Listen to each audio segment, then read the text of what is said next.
Well, I'm joined now from Hungerford by the historian and author Sir Max Hastings, and here in the studio by Maria Misra, who specialises in studying Britain's colonial history. Max Hastings, why is this state masochism? That report that we've just seen on Channel 4 News did seem extraordinarily one-sided, that many people don't think that the IRA was a very attractive organisation, but I don't think the IRA was ever prone in cold blood to chop babies in half, as Mau Mau routinely did. 2,500 Kenyans were murdered by Mau Mau, whereas a mere 100 white settlers and members of the security forces. So first of all, Mau Mau was a very unpleasant organisation. Secondly, while there's absolutely no doubt that serious maltreatment of people held in detention by the British government did take place, all these numbers being bandied around are being pulled out of the air. There is no exact evidence. It's not a attempt to deny it. I'm merely asking the question.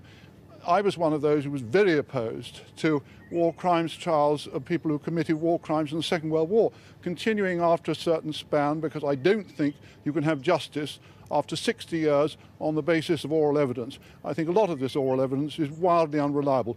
Can you think of any other nation in the world that would have done this?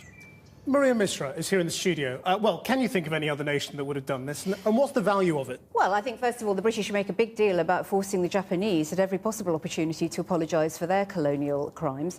I think a lot of what Max has said is extremely disingenuous. I mean, this is not just based on oral evidence. This is based on an enormous hidden colonial archive that the lawyers for these Kenyans forced the British to divulge. I'm afraid the numbers who were killed vary. Estimates vary between 130,000 and 300,000 people. Is rubbish. That is the demographic deficit that Kenya suffered at the end of the Mau Mau. In terms of whether it's a good thing for Britain, of course it's a good thing for Britain. I'm afraid it's the attitude of people like Max who bring Britain into disrepute, and I absolutely applaud William Hague for what he's done. OK, Max Hastings? I'm afraid we've got into a world in which the judges have lost sight of common sense. William Hague had to do what he did, because although the Foreign Office strove to make a case that you couldn't have realistic judicial proceedings at this stage, a judge ruled differently.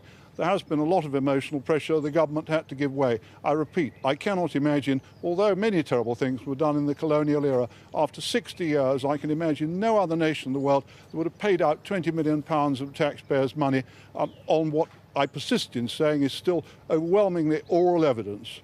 Maria Misra, why should today's taxpayers, especially in today's climate, pay anything for something that happened generations ago under a colonial administration for which no current politician or person has any responsibility? First of all, it isn't that many generations ago. Secondly, it is a clear injustice for which there is a lot of documentary, not merely oral evidence.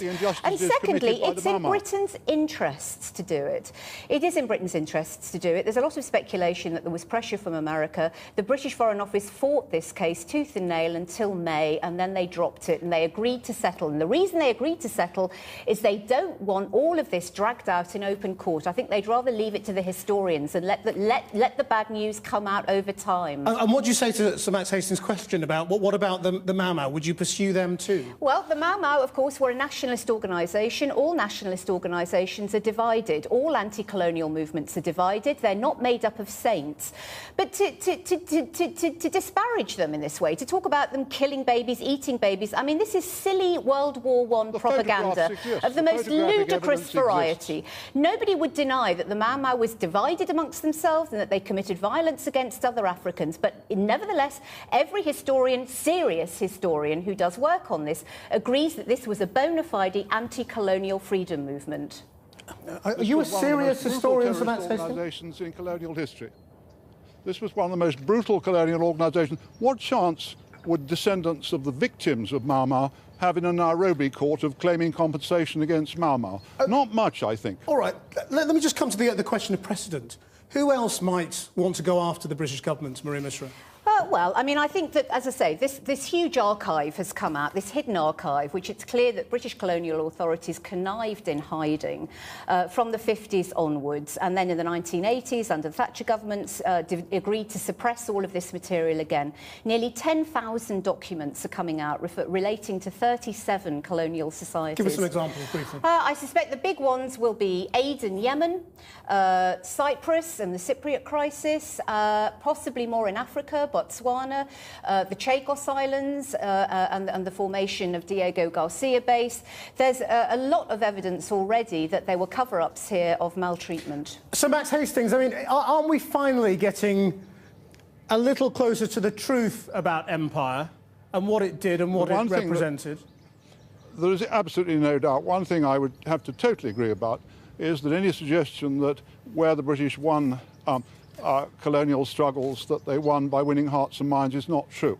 There's no dispute about the fact that there was brutality, sometimes on a very large scale, that the colonial authorities sometimes behaved very badly indeed, and yes, there was a systematic cover-up.